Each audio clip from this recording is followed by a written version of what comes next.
Halo teman-teman investor semuanya, semoga bahagia dan sehat selalu. Di kesempatan kali ini kita bakal coba bahas PT S Hardware Indonesia Tbk ya, atau kode sahamnya ACES. Nah, seperti apa perusahaannya akan coba saya bahas setelah yang satu ini.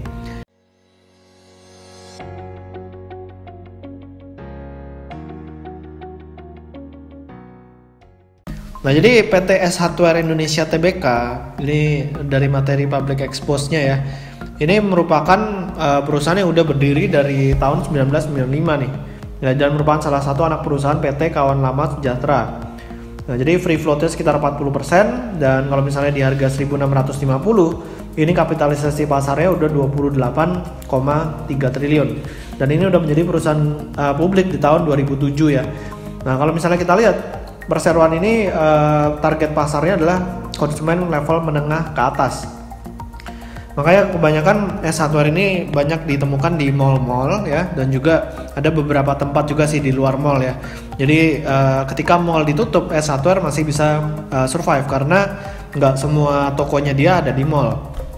Nah, perseroan memiliki 60.000 SKU ya, yang terbagi ke dalam 17 departemen dan juga perseroan ini memiliki Toys Kingdom ya untuk mainan anak-anak. Nah, ini mulai dari tahun 2010. Jadi total gerainya pada Juli 2020 ini udah mencapai 206 gerai. Ini udah tersebar di 49 kota di Indonesia. Jadi ada dua kategori ya. Produknya ada home improvement dan juga lifestyle. Nah, perseroan ini boleh dikatakan terus bertumbuh dan pertumbuhan penjualannya di tahun 2019 ini mencapai 12,5%. Nah, lalu perseroan juga terus membuka gerai baru dan menutup gerai yang memang menurut mereka tidak profitable. Nah, gimana strategi mereka ini? Kalau misalnya kita lihat dari kinerjanya,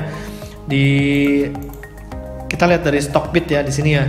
Nah, di sini kita lihat total pendapatannya dari tahun 2014 itu terus meningkat dari 4,5 triliun lalu naik 4,7, 4,9, lalu tahun 2017 hingga tahun 2019 pertumbuhannya mulai lebih kencang menjadi 8,1 triliun di tahun 2019. Nah, lalu di sini laba bersihnya juga meningkat dari 550 miliar menjadi 1,03 triliun. Nah, ini jadi boleh dikatakan strategi dari perseroan, fokus ke level menengah ke atas, selalu membuka gerai baru terus-menerus dan menutup gerai yang rugi, itu menghasilkan profit yang sangat baik. Nah, apakah ada cash-nya? Nah, di sini kita bakal coba lihat dari cash flow statement-nya. Nah, kalau dari cash flow statement di sini S Hardware ini sangat bagus ya, karena cash flow from operation-nya positif terus dari 400 miliar meningkat terus juga menjadi 1,1 triliun. Sementara kalau misalnya kita perhatikan capital expenditure-nya di sini sangat kecil ya. Cash flow from investing-nya paling cuma sekitar 150-180 miliar. Jadi butuh capex yang nggak gitu gede, tapi cash flow from operation-nya bisa besar. Nah, makanya perseroan ini pada akhirnya bisa membagikan dividen cukup lumayan ya, karena free cash flow-nya banyak, makanya dividennya bisa 300-400 miliar dan terus meningkat. Ya, dari tahun 2014 yang dividennya cuma 100 miliar, sekarang udah 500 miliar nih di tahun 2019. Nah, lalu kalau misalnya kita mau lihat dari key stats-nya, si S Hardware ini dari solvency rasionya, current rasionya 6,62 kali, jadi sangat sehat ya, dan juga DER-nya 0,02, ini juga sangat bagus ya neracanya, jadi potensi buat bangkrutnya boleh dikatakan nggak ada nih ya, nihil. Nah, jadi kalau misalnya sekarang harga sahamnya S Hardware 1740, itu current price to earning ratio-nya di 35,84 kali. Nah, ini menggunakan laporan keuangan yang tahun 2020 ya. Ini ada penurunan kinerja karena COVID kan, yang mall-mall mereka masih tutup.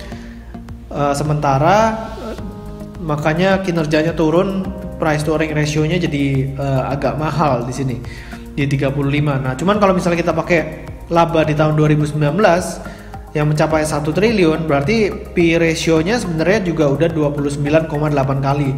Ya, kita buletin lah jadi 30 kali ya. Jadi sebenarnya harganya juga udah premium nih untuk S Hardware ini.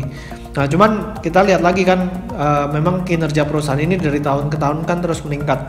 Nah, kalau misalnya labanya bisa naik terus menjadi 2 triliun, ya otomatis price to earning ratio-nya sekarang baru 15 kali untuk si S Hardware. Nah, cuman kecepatannya untuk bertumbuh menjadi 1,5 triliun mungkin nggak dalam waktu dekat ya, cuman perlu waktu lah untuk beberapa tahun ke depan.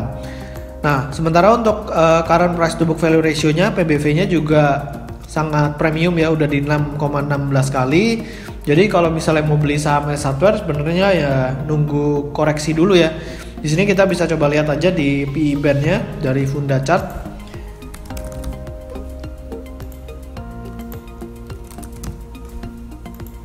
Oke, higher PE band kita masukin aja highest PE band, lalu lower juga kita masukin, dan juga lowest PE band. Lalu kita bakal coba tarik ke 5 tahun terakhir ya untuk S-Hardware ini. Nah, sekarang kita bisa lihat nih bahwa S-Hardware ini harganya udah di atas highest PE band. Nah, anggaplah highest PE band-nya itu di 2070 ya, di atas, karena kita anggap nanti ke depan labanya bisa normal dan bertumbuh.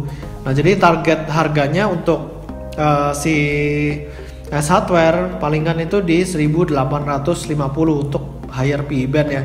Karena kalau kita lihat dari historinya dia nggak pernah menyentuh highest PE band, palingan cuma di sekitar higher PE band ya. Jadi kalau di higher PE band target price-nya di sekitaran 1850 sampai 1900 lah kita buletin ya. Jadi ada potensi kenaikan sangat kecil sebenarnya dari 1740. Nah, saya pribadi mendingan nunggu aja di kisaran 1400 untuk masuk ke sahamnya ya untuk si S-Hardware ini. Oke, jadi semoga video kali ini bermanfaat. Jangan lupa buat di subscribe YouTube channel saya dan juga follow Instagram saya di Pesan Saham. Sampai ketemu di video berikutnya. Selamat berinvestasi.